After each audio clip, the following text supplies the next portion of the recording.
Hello world, from whichever time zone you're catching me from, my name is MD90 and welcome to my YouTube channel. If you're not subscribed to the channel, make sure you hit that subscribe button, turn on the bell notification to all so that you do not miss any upload that comes up. And if you're more inclined to videos of this nature, head to a playlist called Exclusive with MD90. That's where you'll find conversations of this nature. So on this series where I'm talking to a lot of Zambian entrepreneurs, today I'm at the Define Fitness, Sweat Factory, as we commonly know it. And I'm talking to the proprietor or the CEO of the place, Mr. Makungo. Put it on the record, put it on the record, put it on. Put it on the record, put it on the record, put it on the record, put it on the record, put it on. Put it on the record, put it on the record, put it on the record, put it on the record, put it on. Put it on the record, put it on the record, put it on the record, put it on the record, put it on. Put it on the record, put it on the record, put it on the record, put it on the record, put it on.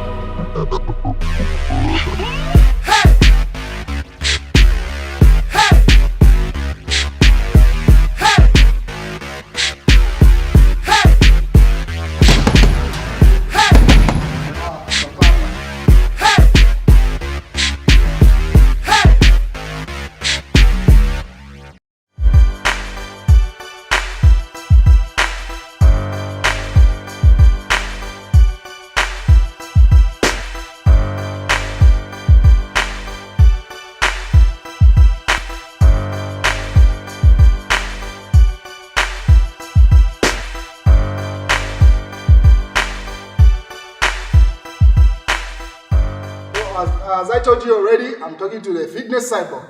Sir, welcome to the program. Thank you very much. How are you doing? I'm delighted to be here. Okay. We're about to sweat, right? Welcome to the Sweat Factory gym. I think for the audience that may not be familiar with you, would you just introduce yourself to the people? Like when this place was established, which among your businesses was first to be established? Was this the fashion brand or the gym? Okay. So my name is Makungo, as you rightly pointed out. I'm turning 45 this year. Married man with 2 kids. One 16 and the other one is 11. I own basically 3 businesses, very small. I'm still an upcoming entrepreneur. She said I'm a Tamanga, I think I'm still a Tamanga, all right? So the first business that I started is clothing, Define Style Clothing, which was established in 2010. And in 2013, that's when we established Define Style Fitness, which is like a company promoting fitness, which created the movement, the aerobics mania movement, which is now fit and promotion. And this gym is Define Style Sweat Factory, which is also different from Define Style Fitness. Oh! Yeah, so this is just the gym. Define Style Sweat Factory is just the gym. So it's separate from Define Style Fitness, because Define Style Fitness is more of what do you call it? It's a promotion thing. We go wherever we can go. It's basically it talks about it's more focusing on aerobics. So aerobics mania falls under Define Style Fitness, yes. And then the Sweat Factory is yes. So whatever we do with the Define Style Fitness doesn't affect what happens here in the gym. Yeah. So this the gym was opened in 2010. Yes. The time of COVID. No. 2010 COVID. 2020. Sorry. that's like 2 years ago. All right. So we the gym is not something that I even thought I would open because my focus was outdoor activities, of which I still want to do more because the idea is to create awareness on fitness and also just to create awareness on the dangers of the lifestyle diseases. And it has been proven that regular exercise can help somebody prevent some of these diseases. So I mean, with Define Style Fitness and aerobics, we've been all over the country at least to preach the fitness gospel. And when we all started, nobody used to do outdoor activities. But as we talk now, whichever part of the country that you go to, whichever district, at least there's some people doing some aerobics and the like, which is a very good thing. Yes. Prior to you becoming public in these businesses, you worked for the government. Like, how did you come to the decision of leaving the government? Because typically, in the Zambian context, government presents security, and which people, a lot of people want. Which part of government did you work for, and why did you resign? So I worked for Ministry of Labour. The time I was resigning, I was a principal planner. I was in the planning department. Yeah. So I've always been interested in business. So even before I joined government, I was doing a little business. Even the time I was at the university, then I used to sell one or two. Where, CBU or UNZA? Or Harvard? Yeah, when I was at UNZA, so I used to sell one or two things.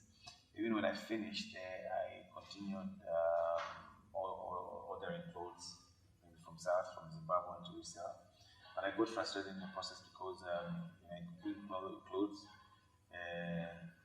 Sometimes I wouldn't get the right sizes and the like. Or for the people? Yes. So what happened was, when I went into government, I was like, okay, let me just focus on work. Yes. So it so happened that in 2009, I went for my master's in Thailand. Okay. So when I went to do my master's in Thailand, I was actually overweight then. Even if I used to exercise, I was overweight. So two things. Started exercising more. In Thailand? In Thailand, yeah. Running, gym, doing my own aerobics, and then that's where the whole aerobics thing and fitness basically got a bit more interesting. Yes. And then the other thing is, 2-3 months down the line, I lost some weight, and I wanted a suit. So Thailand is a hub of fashion, so yes. I had a suit made for myself. And I was excited. I was like, okay. It rekindled my interest in clothing. Yes. Because, remember when I said I got frustrated because I would bring clothes to sell? Yes. But now... Was the target market fellow students? Or, No, I even did that thing after university. Oh, so whilst I was working for the government, you used to... No, before I started working for government. Yes. So I did that, but in the process I stopped because of the same. So now, when I realized that you can actually do custom made clothes, so when I experienced that in Thailand, the 1 year I was there, I was just trying to figure out how I could start that business here. So to cut the long story short, 2010 I came back, I started Divine Style Clothing, right? So I had to teach myself how to measure. I made mistakes here and there. Also, whilst in Thailand, it's just the idea, you didn't actually practice in terms of... No. I just made contacts, and then there's this guy that made me quite a number of suits. So I told him I wanted to start this business. So I was just trying to figure out how to start. Yes. So yeah, when I came here, I had some sample clothes, fabric where people could pick what they want, and then I'll measure them and then send. I still do that, by the way. So. Oh, pretty much. So you started collaborating with the. Yes, yeah. So so I started sending me stuff. Yeah. I made mistakes here and there. In terms of measurements? Yeah, and I started picking up. Before I could realize, I started making more money than what you are earning what I was earning to government. So that's the time that PF also was taking over. So here, there, so 2012, I decided to hand in your resignation. Yeah. Of course, I just didn't resign because there was a project that I was doing which was very, very important for the ministry. A government project? Yeah, there was there's a labor market information system that I wanted to design. So I wanted to finish before, but I was telling my boss that I was going to resign. But what happened was there was a bit of issues with the PSM. Yes. Yeah. These professional things and what. So it just helped me resign. So I was checked out of the ministry. Oh, prior to you implementing that project? Yeah, I was doing, it is when people come into... Obviously. Yeah. They come into the system, they want to show that... and that's the reason why I think having worked in government, it's not good when government comes in and then you just bring people from outside to become permanent secretary who don't know how the system how the whole system works. I mean, whatever difference that was there. The danger of political appointees. Yeah, it was just a straightforward thing where you're in a meeting and then you say, no, PS, this doesn't work like this. And the guy takes it to heart. Yeah. This guy is, you know what I mean? Yes. So that's how I wasn't fired, but I was I was surrendered to cabinet office, of which they took me to another ministry, which was even a better Ministry of Education. But by then I had already made up my mind. Decision of living. So basically, I left when I was making a bit more money than the pay that you were getting. And I was very, very confident. But when I started to leave, it was. What was that conversation with the wife and the family? Everybody was like, I want to know what. That's what I was talking about. I mean, when you have a dream, you dream alone. Sometimes you share it, but don't expect people that are not part of the dream to believe you. You know. So when I decided to say I'm not gonna go back for work, it was crazy. I don't remember anybody supporting me. You know what I mean? My mom, this, that. Everyone was like, "No, you can't." And I remember that time, because I was saving money since I started business. From the fashion. From the fashion, yeah. So the time I was resigning, I wanted to resign. I had kept quite a good amount. So the time that the transition between when I was surrendered, because when you surrendered to cabinet office, you wait till but I took advantage of that. Exactly. So now I said I'm not gonna go back. That's when I said, okay, let me just prove to these guys that I know what I'm doing. I had to build my house. I was forced. Yes. You know, it is the Zambian thing where. Oh, so at the time you were renting, or were you? I was renting. You know what I mean? Yeah, I knew I had a plan. You know, so now just to. You have to secure the roof. No, you want that so hard. Like, okay, let me start building. So I built my house within a year, because I'd save money. Yes. You know what I mean? And afterward, maybe I started convincing him that this guy knows what he's doing. After a year, that's when I went back. They wanted me back actually when that PS was removed. So it's the same Ministry of Labour. Yes, because I was trained. I did. You're very competent. It's not as if you. Yes, I was a labor economist. Yes, I did labor economics. So the stuff that I was doing there, I was really very competent in it. So I said, no, I'm not going to get back. So I mean, after I did my house, and then at least people were a bit more convinced that now. And that's a major problem that I see with our culture. You know what I mean? I think a house is important, but it's not the ultimate. And I've seen so many people making that mistake where you want to follow your dream, but you're focusing so much on settling. You know what I mean? You settle, then what? You can see how our friends do their business in the Indians. We're living in this small house, yes, but you see the business. The revenue that's coming. Yes. So the moment you nailed it, that's when you're spending your money. But I think our approach in life, most of us, is like we want to settle. No, at least I'm about to you're good to go. Of course, there's nothing wrong with that fact.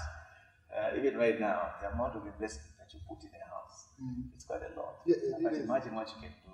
If you invested in the business, whatever you're pursuing. So you officially get off government very well.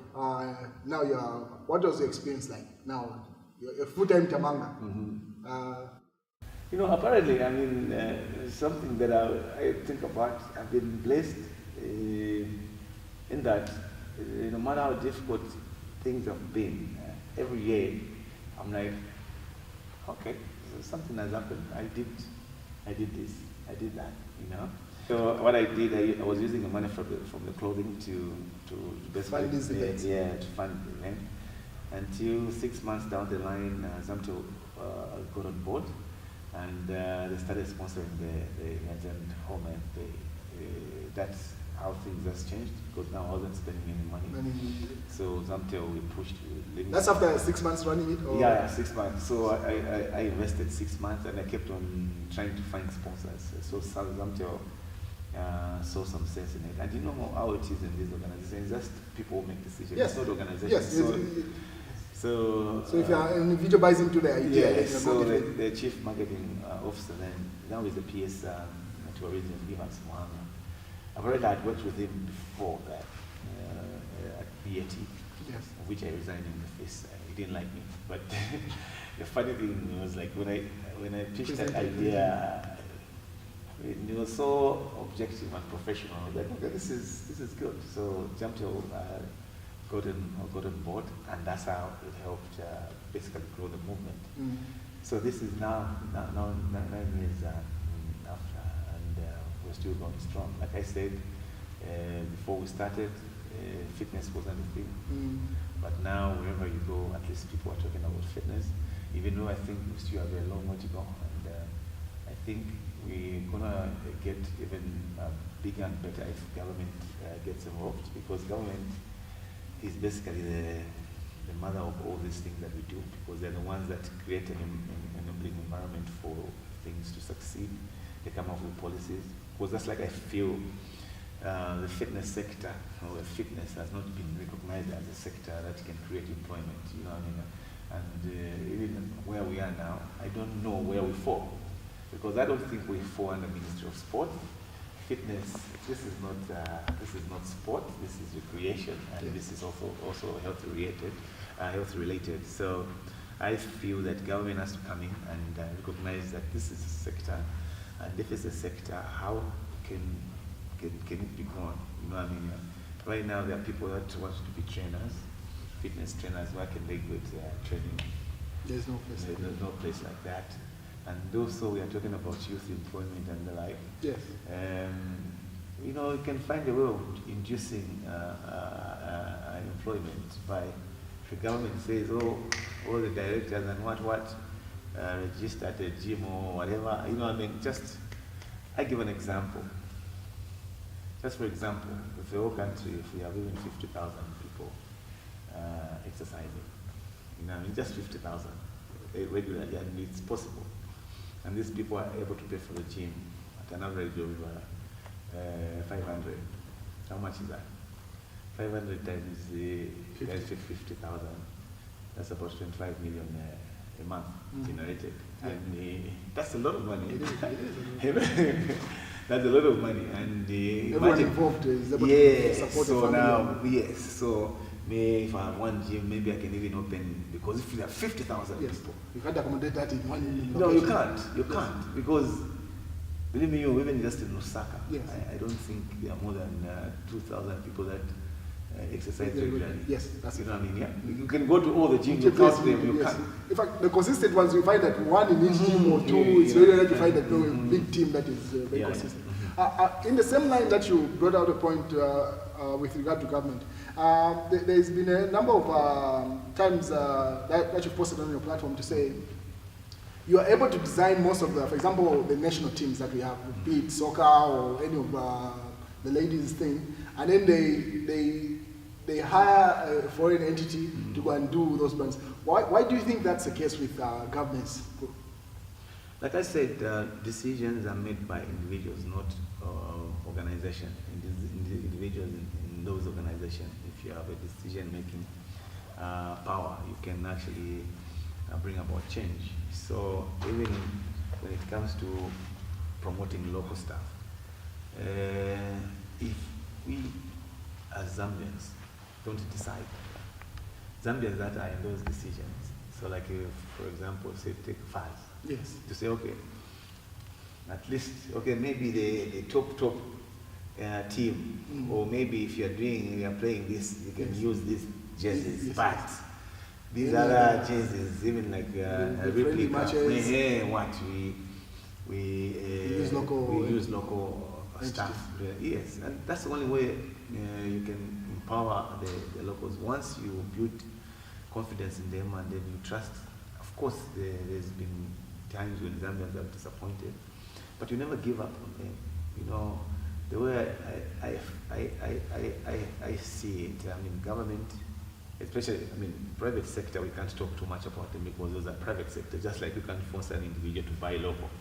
You know, but government is like, it's there for the people. It benefits them anyway, eventually. So when it comes to, for example, when it comes to clothing, like a clothing line, I feel, I mean, the current president mentioned it, that we're going to be getting these things locally, but up to now we haven't seen any. Which is almost like 10 months. We haven't seen any steps towards that. All right, because if we want to be making uniforms here, what steps are we putting in place? They haven't come to us to ask what are the challenges.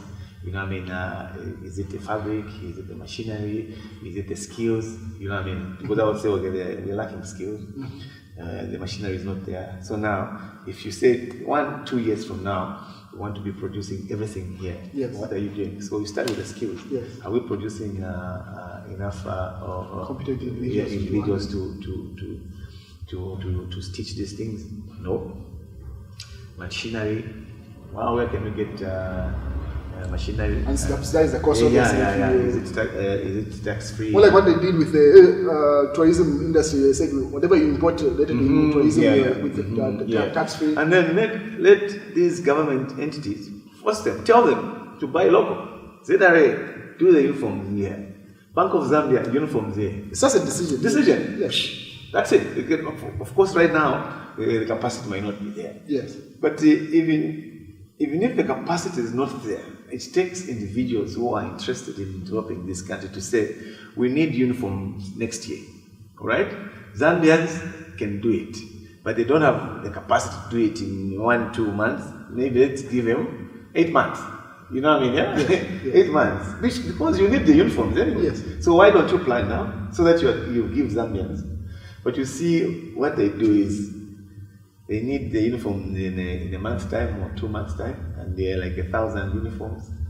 They know that Zambians have no capacity, or 2,000 have no capacity. They take it to China because those are big. Yes. So what we do is just take money outside the country all the time, without thinking about the future. Yes. Because as we are creating jobs, also we are not creating jobs. Jobs here. So those are the things that are happening in the clothing. So if you have to compare the two governments, nothing has changed in terms of. So far, nothing has changed because even in terms of fitness, the other week, last week on the 11th of June, I was relaunching the Zambia Shout to Fit. At the stadium?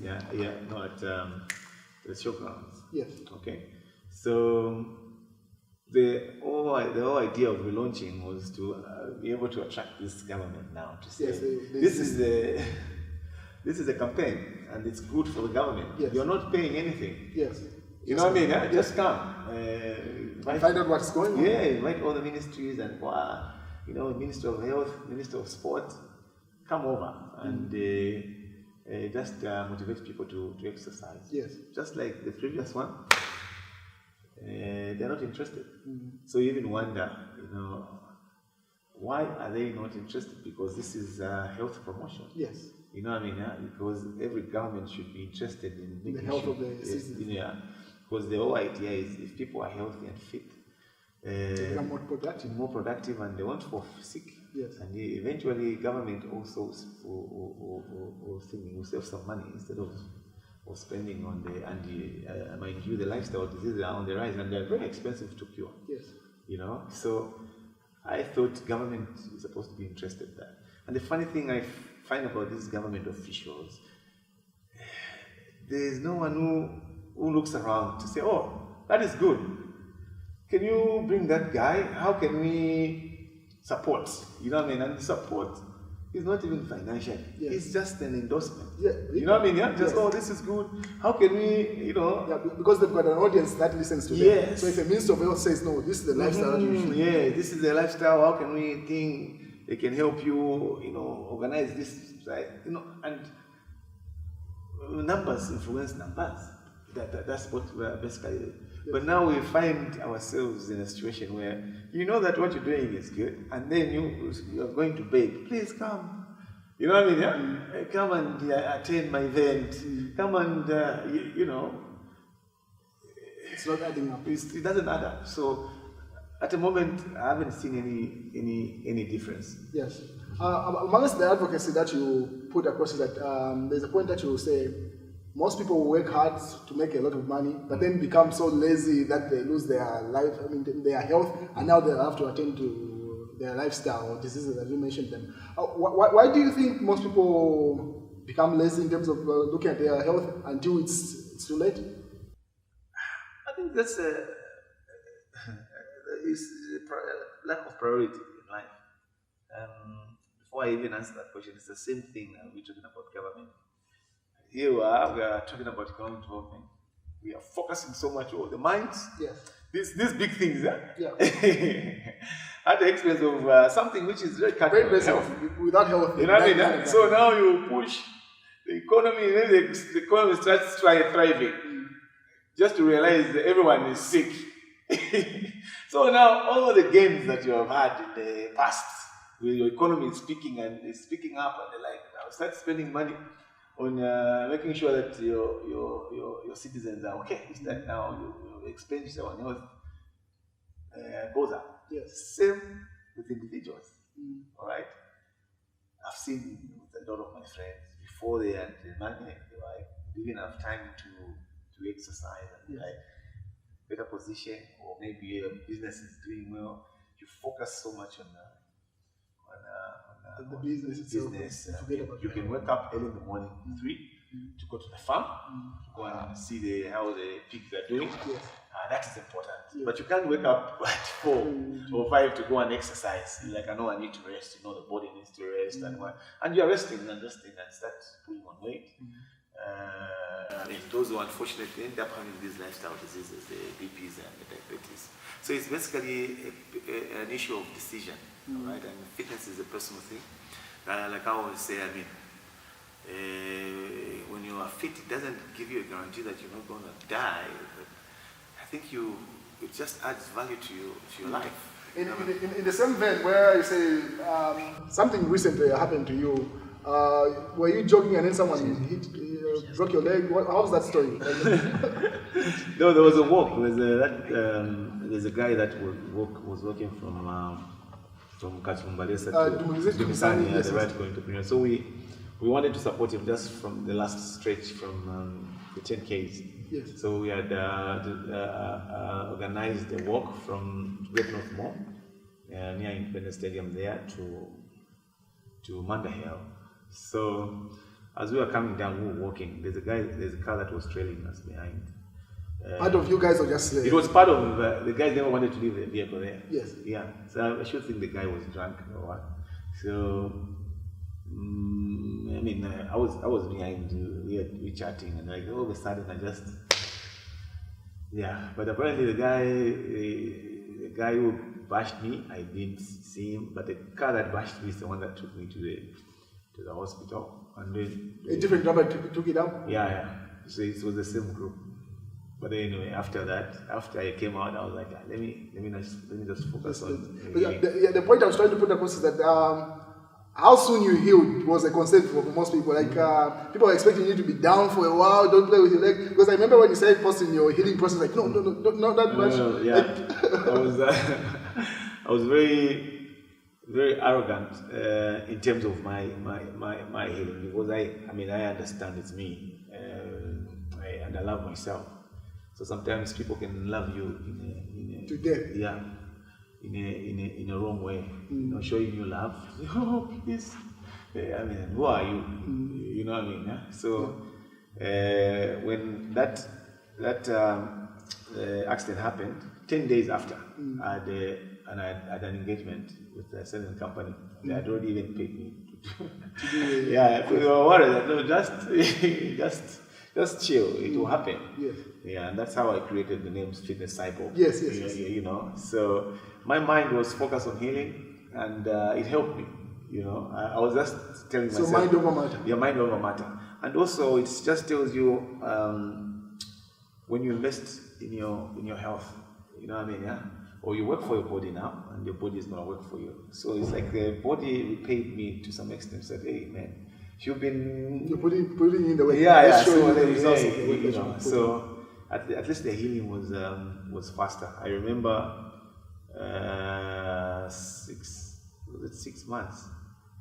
Yeah, 4 months when I met a lady who had a similar accident. But the way I was working better. So she was telling me. Yeah, because you decided to say it's going to stiffen up. So it was 2 years, but the limp was still. Yeah, and then she was telling me that she was really amazed with it, and she was actually telling me that she made a mistake to listen to people around her. You know what I mean? Don't wait until if it's paining, don't. You know what I mean? Yeah. So you want the pain to go. That's when you start moving your leg, and then so now. By the time you want to start doing things, the leg will have been stiff, and so that's what it is. So the power of the mind is very important, and that's what happens in everything that you do, in business also in fitness, it's the mind that usually drives everything. But then again, in terms of entrepreneurship, you're one advocate to say when you're taking a path of becoming an entrepreneur, don't leave your job necessarily, but grow your business enough, then you leave your. Why do you want people to take that path and like just radically resign and everything? You know, entrepreneurship is not for all, and sometimes I even get worried when you see the government forcing people to Be entrepreneurs. Form Cooperatives. I mean, in the previous government, we had that aquaculture, fishing. Yes. Where is it? Died with the government. You know what I mean? Yeah? When people see money, they always think they can do it. Entrepreneurship is not about capital. You know what I mean? If entrepreneurship was about capital, all these guys who are making a lot of money in employment to get 2 or 3 million gratuity after 3-4 years, you know what I mean? They will be big entrepreneurs. Okay. You know what I mean? Yeah? Yes. But entrepreneurship is about people that decide to do something. People who have ideas, people who have tenacity, people who believe, you know, and who have passion for whatever they do. All right? Yes. So for me, I believe entrepreneurs are those that, even without capital, but just an idea, and you start making steps to basically realize that idea or realize the dream that you have in it. So when I say before you stop your job to get into entrepreneurship, make sure whatever business that you're trying to do, because money is very important. Big time. You know what I mean? Yeah? The flow. Just like I said, the time I was resigning, I was already making. And you had saved up. Yes, and I saved up some money, and I was already making a bit more money from business than my job. But those people that are making money in their jobs, don't cheat yourself that it's going to be easy for you to make that money you know what I mean? Because there are people who are getting 80 pin, 100,000. Yes. Just stick to your job and enjoy. You know, if you want to be an entrepreneur, maybe you save up capital from your job. You know what I mean? Because the job is a very good capital base. Yes. You know what I mean? You're getting your money and you keep on saving consistently. And those who get gratuity, you have a big lump sum of money. Yes, and then if you want to do business, maybe. And that's the reason why you see that there are very few people that will resign from these high jobs. Yes. To pursue.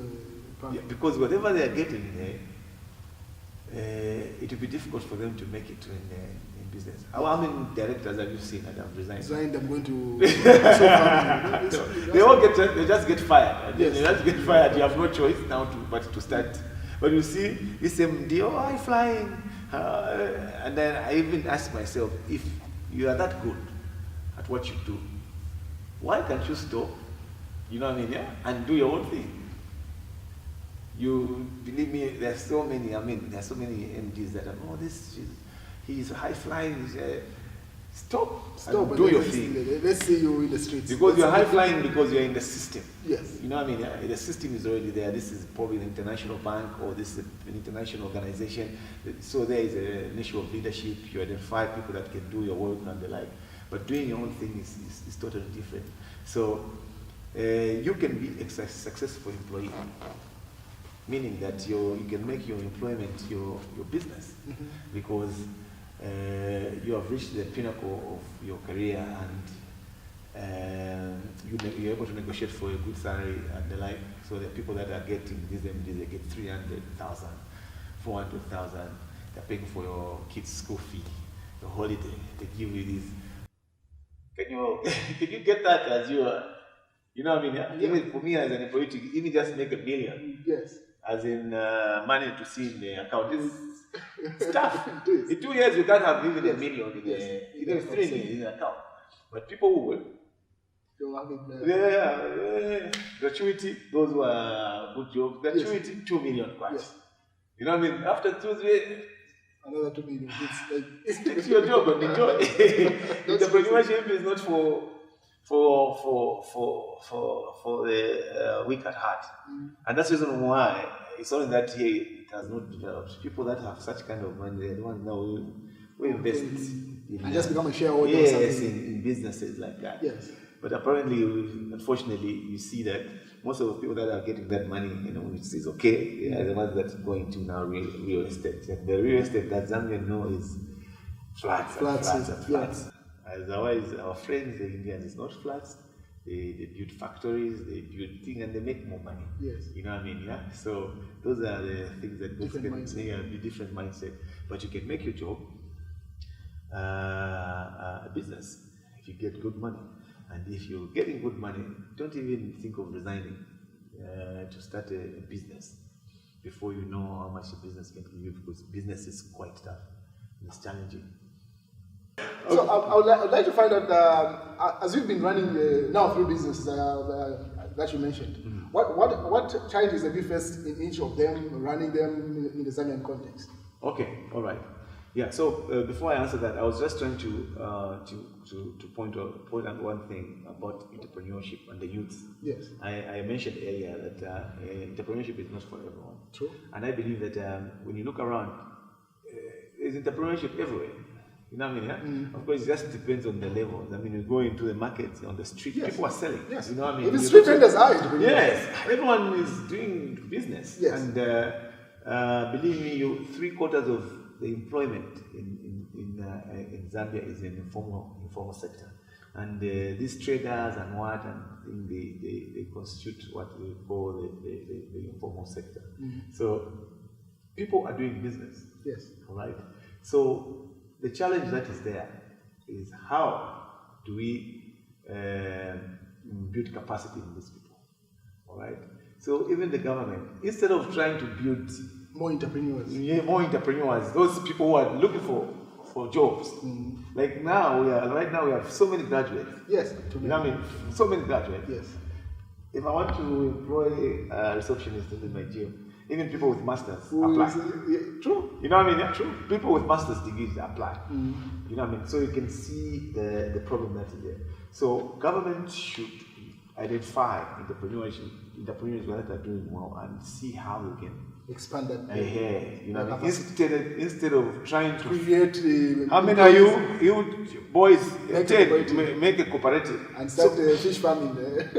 How? Because you're going there to think because you want an income. Yes. So there is that passion. Once you receive the funding, the first thing is no salary 5,000, 5,000. You pay the capital,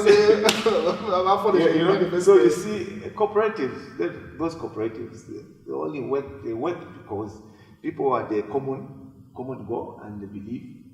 And it wasn't really about money. You see, when you look at the way cooperatives work, yes. You know, I mean, people believe it can work and you see people working so hard and they believe this is, and then the leadership also proper leadership, the people who believe, yes. But they didn't just come together because there's money. There's money that has come. You know what I mean? The CDF that has come. They will be together because they have a common goal and say, when we do this, we do that, maybe we can achieve this. There's no money. Yes. But maybe as you go, someone, okay, now maybe someone funds you. That makes sense. Yes. But not where. People have come to look for a job. No, don't look for a job. Combine yourselves. So, what you need is employment. So, instead of giving 10 youths to do a cooperative, why can't you, if I told I need the money, sometimes I might not even need the money. All right? Mm-hmm. Come to say, Makungo, with your clothing thing, if we give you 2,000, how many 2,000 uniforms to make for the police. Mm-hmm. I employ 7 people there. I'm like, okay, I need more capacity. More capacity. You know what I mean? I might not even need the money because maybe I have the money. Yes. So I just build capacity, more machines, yes. I employ more people. You know what I mean? Yeah? Yes. So the thing that I'm trying to talk about is, don't neglect people that are already in the business.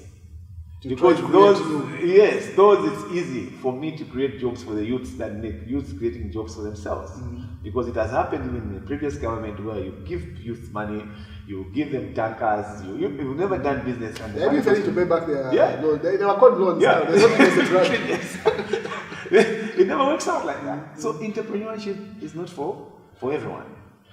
Trust those people who have been tried and tested, and those people that are not even looking for money. They are just looking for opportunities. You know what I mean? Yeah.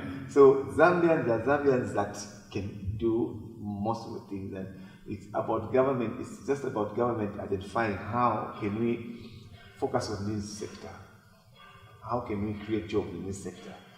Of course. And those already operating in that sector. Like I said, even the fitness sector itself, when Yes. you look at other countries, it's a huge sector. Big time. You know what I mean? Yeah? Because in the fitness sector, you open gyms, the fitness sector, you have the physio, Food, you know what I mean? food, Yeah, even the food, the dietitian. Yes, yes. There's so much that can happen if all you do is basically motivate people to exercise as government. And Yeah. then once they value exercise, they're going to be paying for it. Yes. Before you know it, there is this number of people that are exercising. Before you know it, there's this number of gyms that are functioning. Before you know it, there are this number of kids that are employed. Yes. So that's how jobs are created. Yes. You know, so entrepreneurship is not for everyone. What the youth need is employment, and that does not mean that you can't encourage the youth to take up entrepreneurship. But there can be 50 youths, maybe 5 or whatever are true entrepreneurs. Just like I graduated from the university in 2001, 2002 thereabout. I can count the number of people that are doing business. Yes. My friends, like from the intakes, I was in between here, 3 intakes up, Yes. 3 intakes. People that I know that are focused on entrepreneurship. Most of the people that I know from the university, because that's what we are taught. We are taught to work. You know what I mean? Most of them are in employment, and they have good position. All right, most of them are in employment. Why? Because we are taught to. Okay, so the thing is, people who decide to take the entrepreneurship path, they should be recognized, and these are the people that, if at all you want to grow the economy, these are the people that are supposed to be supported. And support, like I said, is not about handouts. It's about how can we best simplify your work strategy. Yes. And another point amongst the challenges that you brought about was that when you started out this place, the projections that you had put them saying I'm going to make these monies or whatever did not hit. Such a challenge. Would you just share that story? Oh yeah. So when it comes to the gym, just like I pointed out earlier, I mean we are still getting there. Zambians don't like paying for fitness. They think it's a waste of money, especially guys. A guy would go to granddaddy's and spend 1,200 or 250. But the gym is only 600. And that's just it's not even a bottle of, if you buy a bottle of Jameson there, it's maybe 1,000. Yes. You know, in a few hours. All right. So when I opened this gym, it was 2020, and what I did was, and thank God I never borrowed. And I mean, those are lessons that I share. So that's one thing. Yeah, never borrow for a business that you don't know. You know what I mean? And even this business, I thought I knew it, but it was a new business compared to the defined staff fitness and the aerobics media, because it's just an outdoor thing. Yes. I'll go and work out from at the company premises. They pay me, or I have this music and myself. Yes. You know what I mean? None massive capital investment. Yes. You know what I mean? Brilliant concept. Yes. I will go Bank of Zambia. I'm feeling good. They give me money. Yes. But now, when I decided to set up this gym, like I said, I never wanted to set up, but I thought, I'm getting old. Maybe we should have something that we can run, and if it goes well, maybe these people that are coming behind can run it. So I was making a block of flats somewhere in Lusaka West. There were like 7. So we did roofing and what. So this day I went there with my wife. I'm like, I really calculated, the amount of money that had been spent then. Almost done. And then I was calculating. So these 2 flats, they are 7. 2.25 by 7. Like 17,000 500, and then looking at the money that we had put in already, I was like, so when are we going to when are you going to recoup? I even felt lazy, what I mean? I said, I want to sell this thing, and the beauty is my wife also was like, she never really objected to it. That's why we sold it, and the idea of the gym came. We used that same money to invest in the gym. Lucky enough. But before that, I was like, maybe we can borrow and this projection. So it was an option. It was it was an option, and I was like, borrowing, and because the projection that we're making when the gym is open, we'll be having like 500 members per month, 500 by this, within a year. What happened? The gym opened, COVID hit. It's big time. Big time. Everything just shut down. And it is when you borrow, they can chill and all, you don't, but the bank is not your friend. Yes. You owe them. You do. You know what I mean? They can withhold or whatever, they can hold your repayment maybe for 1-2 months. But you have to pay. So if I had borrowed, I don't think this gym would be still functioning. Yes. The reason why this gym is still functioning is because I love it. It's a passion, but in terms of making money, it's not really making that money because that COVID really messed us up, and then just to pick it up. So this is the only year that we've started on a good note. Good note as in there hasn't been any closure and the like. All right. So you asked the thing about the challenge in this business. Of course, people not being consistent, people not valuing fitness, and and basically that's it. Otherwise, it's something that I'm passionate about. So and with the design, the clothing. I mean, the clothing, because I'm focusing more on manufacturing. Because even what I'm wearing is made by Fweben. So focusing on manufacturing. So it's an issue of now how do we compete with this imported. So it's an issue of making sure that we have good quality stuff, the stitching on point, and good materials and the like. So the challenge would be getting good materials and the machinery. But overall, as a manufacturer of clothes, I think the challenge that we would face in terms of, because for me, I wanted to make a very big factory, where I can employ 30 or 50 people stitching as we go. So the challenge that is there is the lack of policy that basically protects and encourages the local manufacturers, because government really has a role to play. Big time. Role to play, because if government doesn't do anything, there's nothing. You check out countries where there are millionaires and what is government intervention, government policies. So where you have a Ministry of Small and Medium Enterprise, I don't know what they're doing. No one knows that. I thought that was just supposed to be a department under commerce. I think there must be a lot of confusion now. Who's doing this? Because we've seen that commerce minister has been very quiet as well. Yeah, because he's trying to figure out. Yeah, figure out who's. No, you can't say that is that is more medium and enterprise. That was very unnecessary, because now I've been in government.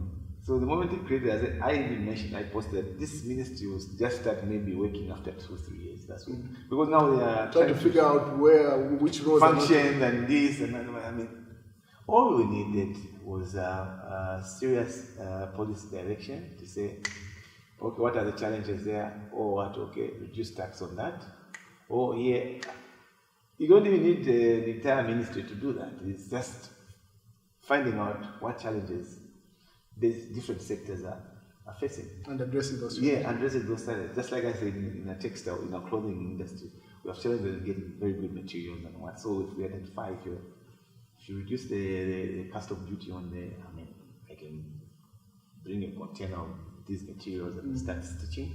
I try to compete with the machines also. If I want this expensive machine, if it's duty free, and also we say, in terms of the supply side, the skills development, because I've seen that most of these people that tailoring is a by the way. Oh yes, yes.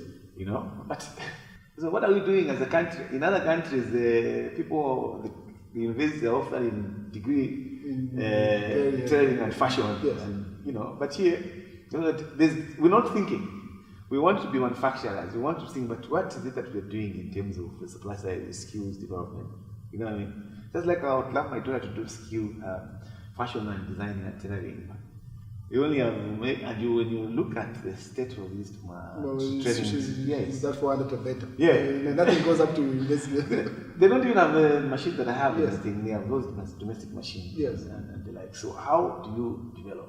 So those are the things that the government has to look into. What is it that what plans do you have in the next 2-3 years? To address these issues. Yes. So are we going to have a degree in tailoring and designing, for example, you know, and stuff like that? So only when those challenges are being addressed as we go, slowly we'll be moving to achieving that issue of saying let's all these things be produced locally.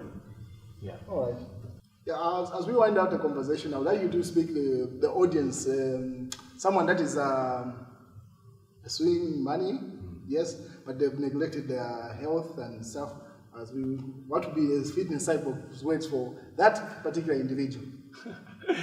No, fitness is a personal thing. I feel better than I was when I was 20, 28, 29. You know, I mean, I'm turning 45 this year. But because of fitness, I think it has helped me be a bit more